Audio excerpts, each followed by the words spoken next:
Ooh, I like that.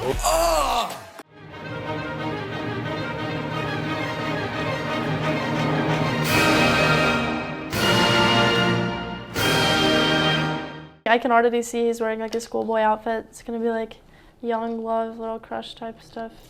Sure. Okay. So you're now reacting to the boy group ZEROBASEONE and their very first comeback, Crush, that explores the themes of devotion, protection, sacrifice, the intense emotions that come with infatuation. So not quite little boy love. Yeah, but but a little tiny bit deeper. Yeah, he's dressed as a schoolboy though. Oh, you'll see what happens. You'll see what happens. Oh. It portrays a love that is all-consuming, demonstrating a willingness to do anything for the well-being and happiness of the person they consider their crush. The song is composed by Im Suho, Nico, Chris Well, Ryan Laurie, Ronnie, Icon, Nicole, Timms, Andreas Orm, Adora, and Hedo from Papermaker. Adora produced for BTS at one point. Oh, wow. This video is brought to you by you, our YouTube members and supporters on Patreon. Patreon and YouTube memberships are how viewers like you can support us and also gain access to exclusive content like extra reactions to both old and new K-pop songs, early access to every React to the K video, a weekly podcast. After listening to Crush and really digging Crush, and then listening to this and hearing the similarities with the D&B and like how it's still two different vibes, but like it's still connected, and the consistency, but also the differences in sound, I'm like, wow. If you want to become a patron or YouTube member to help our channel grow and to access over 1,000 exclusive videos, check out the description of this video for how to join. A huge thank you to all of you who already support us. We really couldn't do this without you. And now, back to the video. Anyways, we heard this teaser and we like the textures. Sounded fun. Yeah, so 3, 2, 1, crush. Ooh. Ooh. Excalibur? Ooh, pretty. Whoa. What just happened? Whoa, drum and bass. Whoa. It's a very active percussion. Oh my god, it's just like dreamy feel.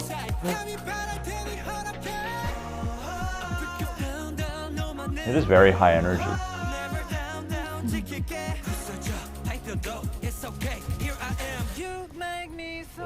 Ooh, I like that.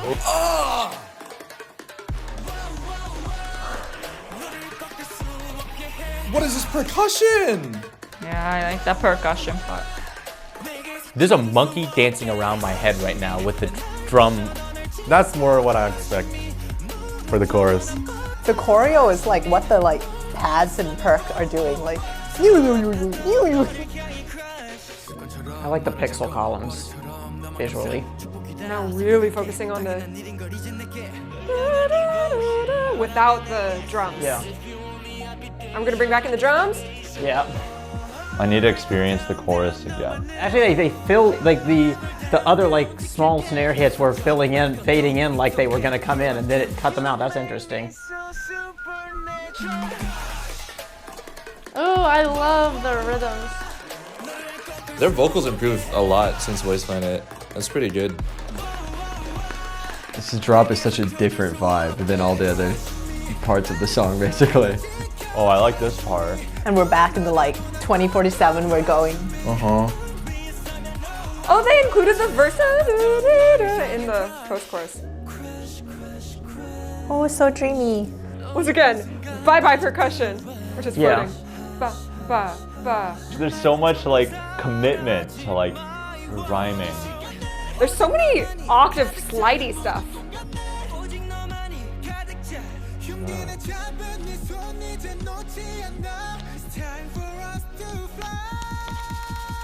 Ah, gotta hit the E flat. What?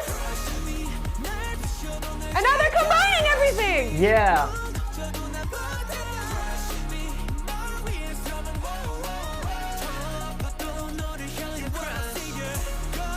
Is that a piano? That's so weird. They rap Crush with Gosh? Excalibur? Wait, so we were in high school, then we were in cyberpunk, now we're in King Arthur land? I don't know what the concept is, but that's cool. With King Arthur. It did, it did. Huh? Okay, it feels like they were crushed because they crushed the cool pan percussion noises out of the song. More and more they got rid of the percussion. As the song went on, there was less and less percussion. That's true. Which is a choice. Usually it's the other way around. It starts off with little percussion, then it adds more and more. I did enjoy the change of the last chorus. It would have been fun to take I'm surprised that you enjoyed the last chorus. Yeah, like the way it came together. I think it would have been fun if they'd like really like add an outro with a have it with that and like really take it further. Yeah. Very cool. Yeah. So I like it. you it passed expectations. Yeah, I liked it. I liked it too. It was a very, very good energy, and it was like it was like smooth sailing too. It was more like, again, it was more ambient than it was like fighting style. You know. I felt like I was like in a Lamborghini in a cyberpunk game. Yeah, I would drive to this song. So like the verses were Lamborghini, but then the I mean that was pretty fighting, right? I also thought that was Lamborghini. What? I think that's kind of like, you know, like the original Tron movie? Like they have a lot of this kind of sound effect. It's kind of like the sound that you think of when you think of like bits and bytes, like kind of floating around in like computer space. Man, it was so good. Like the first and second chorus. I wish they like brought it back one last time. I was like, man, I'm waiting for that. But isn't it cool that they emphasize what you first expected? But that's not what I want, though. Oh, what you expect is different from what you want. Yeah, because if it's like if it's what I expected, then it'll be just boring because I can anticipate everything. Here's the thing. I like the gimmick part, okay? I like the chromatic, followed by the loud drums. But then there's the entire rest of the song, which unfortunately has much more of the runtime than the gimmick part, which is the part that I like. I think the crush, da da da da da da da da da, crush, da da da, that works as like a bridge, as like something new after two choruses. But for it to come back at the end of the song, I think it brings up all of the parts of the song that are kind of just okay. Why are they just okay? It's a little predictable. It's not the highlight of the song. Whenever I like the first two choruses happen, I was like, what? This is so weird. I'm actually enjoying the weird. I know it seems like it's bad, but I'm thinking about why the grammar of this song makes sense. How come the chromaticism, da da da da da, followed by loud percussion? Like, why does that sound weird? Yet, why does that sound like actually like a call-in response that works? I was trying to figure out. It's like it's opening new realms in like musical knowledge. And then the rest of the song is a thing. So the rest of the song you're saying is basically more like K-poppy. It's more like K-poppy, where you recognize the harmonic language and the phrase structure of the melodies and the textures, that type of thing. And then there's this weird thing happening that you're like, eh, but then you're like, you like that the best. Yeah, exactly. Okay. Which section was your favorite? The part that was like, So the verses, the drum and bass section. it's very jumpy, bouncy, you know, like it makes me want to turn up, dance, throw that thing back, you know. I like it because it's nostalgic, and it also makes me want It's to a much throw. better answer. Throw that thing back. It does make me want to throw back. Anyways, it reminds me, I don't know, of like music from a couple of years ago. It's not the most popular sound right now. In terms of instrumentation. When it started, I thought. When it started, sounds I like liked something it. Isa would like, yeah. I was like, I would run to this. Like right off the bat, the drums are going off. And there's this like little, it almost sounds like someone's going like shh, like over the drums, making like that little like foamy sound. I don't know, it just makes me want to like Just run. go.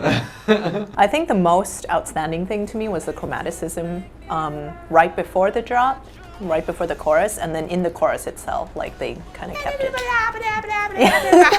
Yeah. I do think the two vibes of this song were very, very, very, very different from one another. And I'm not sure yet whether I think that they stitched those two vibes together properly. You had that chromatic, na, na, na, na, which I think was supposed to be like foreshadowing that something more like tense was gonna come up. But it was just like that still. But it was cool otherwise. I thought the chromaticism was really interesting, and I heard it in like a couple of places. I'm not sure if it fits in with like the sound of the song.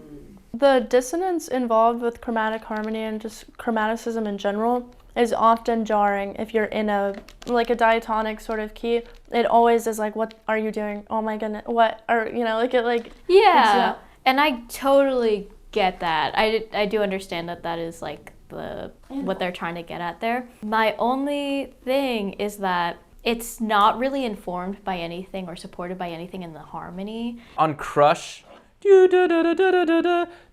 kind of a implied do. Do, da, da, da, da, da, da, da. Yeah.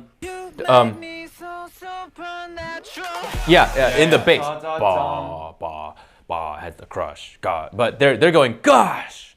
So it's more spoken, but it is implied, bah. Which, for me, I was almost like, if you're going to use chromaticism and it doesn't seem like it serves a harmonic function, why not make it harmonic? You know, you could do a harmonic fall from crush, like, and it would feel very like bah, or maybe like noodle around do. If you noodle around it, it feels a lot more, I don't know, Chopin, bebop. Like it's actually playing with the do. But when you go like 3-2, flat 2-2, 3-2, flat 2-2, it feels like, are we lifting away from it? Oh, you're settling back down. What I think leads into the drums though, and this is what I thought of when you said that, is there's two things. As he sings that, before he even starts the drums like go dum. There's a bit of an anacrusis to that start, so it preps your ear for it. And when I was thinking of the chromaticism, it's almost like out of a sense of tonality. Like we're not feeling this diatonic. So whenever we hear chromatics, classic musicians, if it's not an atonal piece, I am imagining a flourish, right? Something ornamental or momentum towards something else, something harmonically direction. So it almost has this like nebulous space of, oh, we're not really holding onto a harmony, we might be moving somewhere, and then that it settles onto a lot less of a tonal space afterwards with just a bunch of percussion. It feels like it sits in that same nebulous space for me. Right, exactly. It implies something that classical music would do, but it resolves it in a way that is very pop music, you know, because you can't, Beethoven can't just go into a timpani solo in the middle of like a symphony. I was kind of curious what you guys would think of that section, because to me it sounds like pitched up toms. Oh, I thought it sounded like cans. It was pretty cool. It's a very like almost, I don't want to say Skrillex. It's like a rototom. Yeah. It's like a really high rototom. A rototom is it's like a head. Yeah. It's like a drum head, where if you turn it, it adjusts the tension, so you can like tune it higher and lower as you play. But it sounds to me like a really, really high pitched rototom, like just a couple of them. But it was a pretty cool drop. It was nicely aided by their like dance break, you know. Yeah. But you won't have that when you listen to it normally. Well. What happens is you watch this enough, then you imagine. And then you are the dance break. You are the dance break. You become one with the Yeah. Like the percussion part is just really cool. Yeah, the percussion is crazy. Why is it so cool? I'm gonna listen to it again though. So like 30 seconds is where.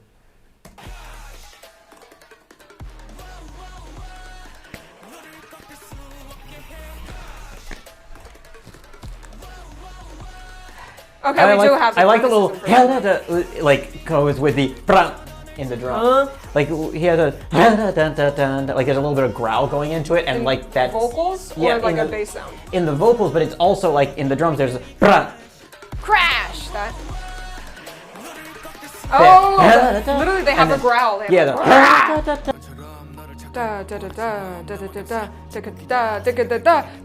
I love how the members have such different timbres, so that if they repeat a rhythmic phrase, it sounds quite different. Oh, that's a good point. Oh, I like that rhythm. It's like. Yeah,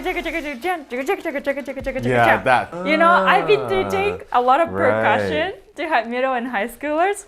So I kind of know the technique, but I know there's percussion in the house for the channel, so I won't, you know. You won't take their job. Yeah, one and out, yeah, two. It's kind of just jumping around the beat a lot. It's like if you just took a 16th note grid and then you just took out like random notes. Yeah, it's weird. That's why. I bet they took like a sample and then they just like randomly cut out. That could be. It gives it kind of that glitchy kind of effect. I think that's what they're going for. And what makes the other sections feel so dreamy? Oh, it's definitely the top melody. Yeah, dun dun dun. That thing. Yeah. I think of like literally this like neon like a neon dot. Right, yeah. And I like how cohesive the kind of whole dreamy pad percussion, like the little roundness of the sound, and how dreamy it was like throughout. And I like how they played into that fully in the bridge, but like they didn't let that detract from the energy throughout the rest of the song. The drum and bass is like, well, most of the drum and bass is like kind of just a standard drum and bass beat. It does the job. Yeah, the boom, pow, boom, pow, boom, pow. And then it switches to, I believe it's Jersey Club, the bump, bump, bump, bump, bump, bump, bump, bump, bump, bump kick in the pre-chorus. So we've got D&B, Jersey Club, going crazy in the kitchen. Yeah, no, this is really good. Yeah. I'm really, really, really satisfied with the song because not only does it have a lot of interesting elements and does it develop material, but it also goes where you want it to go. Cute. I like having the pan. This screams like extremely fun B-side. That like once you know the group a little bit, you're like, oh, they did this drum and bass track. Oh, that's so cool. For the melody, it was like a fifth. Yeah. So catch me. What? Is that totally wrong? They caught you? Wait, what was that lyric?